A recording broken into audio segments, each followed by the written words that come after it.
Hi, ഞാൻ Shamsuddin Minerva.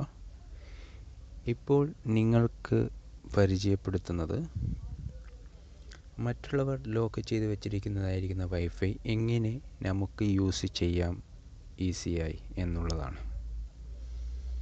അതിനുവേണ്ടി നാം നമ്മുടെ മൊബൈലിൽ പ്ലേ സ്റ്റോർ എന്ന ഭാഗം ക്ലിക്ക് ചെയ്യുക.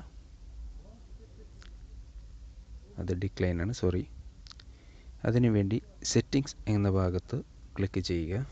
അപ്പോൾ നിങ്ങൾക്ക് ഒരുപാട് ഓപ്ഷൻസുകൾ ഇവിടെ കാണാൻ കഴിയും.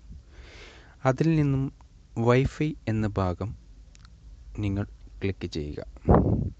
അപ്പോൾ മറ്റുള്ളവർ ലോക്ക് ചെയ്ത് വെച്ചിരിക്കുന്നതായിരിക്കുന്ന വൈഫൈ നമുക്കിവിടെ കാണാൻ കഴിയും. അതിനുവേണ്ടി നമുക്ക് ഏറ്റവും കൂടുതൽ സിഗ്നൽ ലഭിക്കുന്ന ഭാഗം ഏതാണോ അത് ക്ലിക്ക് ചെയ്യുക. അപ്പോൾ പാസ്വേഡ് എന്ന ഭാഗം നമുക്ക് കാണാൻ കഴിയും. അവിടെ ജസ്റ്റ് പാസ്വേഡ്, അതിനു വേണ്ടി എന്താണ് ചെയ്യേണ്ടതെന്ന് വെച്ച് കഴിഞ്ഞാൽ ആരാണോ ഈ പാസ്വേഡ് ഇട്ടിരിക്കുന്നത് അവരെ കോൾ ചെയ്ത് ആ പാസ്വേഡ് വാങ്ങി ഇതിൽ ടൈപ്പ് ചെയ്തതിന് ശേഷം കണക്റ്റ് എന്ന ഭാഗം നിങ്ങൾ ക്ലിക്ക് ചെയ്യുക. അപ്പോൾ നിങ്ങൾക്ക് ഈസിയായി വൈഫൈ യൂസ് ചെയ്യാൻ സാധിക്കും.